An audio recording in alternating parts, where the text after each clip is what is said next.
The dichotomy of the external world and the internal world, the outside and the inside. It's something we all intuitively feel. We feel that we are inside our head, right? Inside our mind body, looking outward at the world that's out there. Mm-hmm. If we focus out there and we project the power out there, and we're saying, only if I can get certain things, or if I can arrange the external environment in a certain way, will I then be happy? Mm-hmm. We're giving our power away. We're saying the power is out there.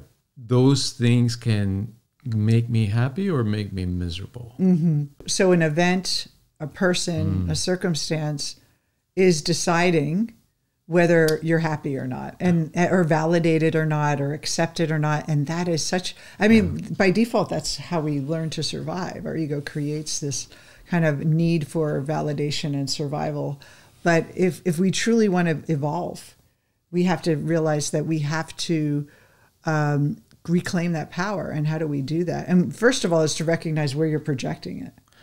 Yes, that the perception and the kind of the splitting of the world into inner and outer, it's our own mind that we're seeing. Mm-hmm. If we see external circumstances and events as something separate from us, something that is not related to us, that is separate, we are giving those external things too much power. Mm. And we're essentially weakening our own position, our own true sense of self, because we're saying, I need those things. Mm-hmm. I'm deficient, and those things are going to fill my void or give me some kind of power.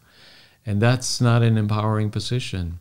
So by understanding yourself, by looking inward, like he says, looking inside you wake yourself up. Mm-hmm. And the waking up is the realization that you are the source of your own perception. Mm-hmm. So that means you determine what those things mean, what role they're going to play in your life, and how you can relate to them. You determine those things.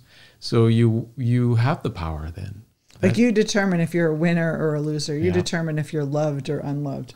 It doesn't come from out there. And it's so hard because we experience things that tell us the opposite. Yeah. Like, for example, when I first started my first business before you and I started working together, and I was trying to like get that validation, getting that I'm a success, and I don't know, my ego just took over.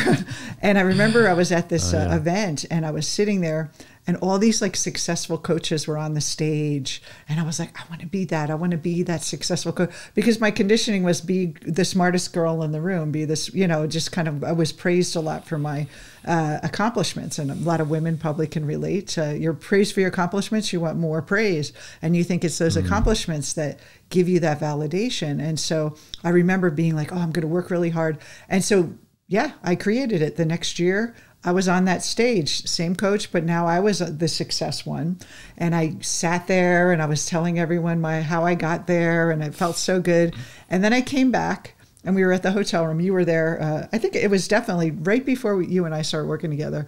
And I took my little flag off with all my like badges of like I was a VIP and all this stuff. And I took it off and I'm like, okay, I'm still me. Like that whole thing that I thought was going to be like the definitive, like now I've made it, was not. And I was chasing this concept that was not real, that once I got a certain point, then all of a sudden I'd be validated. And I was just waiting for myself to validate. And I had the power within me all along. It wasn't in how much money I made or how much success I got. It was something that I had to own myself.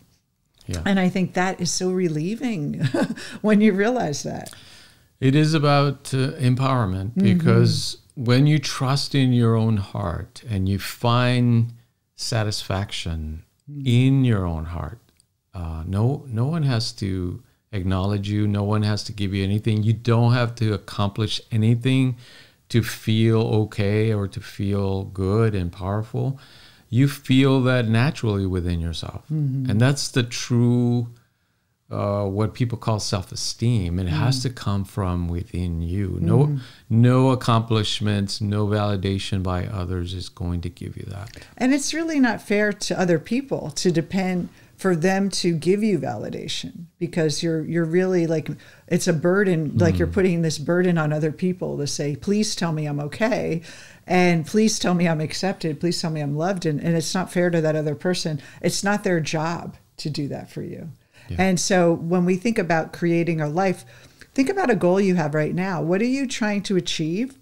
And what's the, like internally, what's the internal state that you think that thing will give you?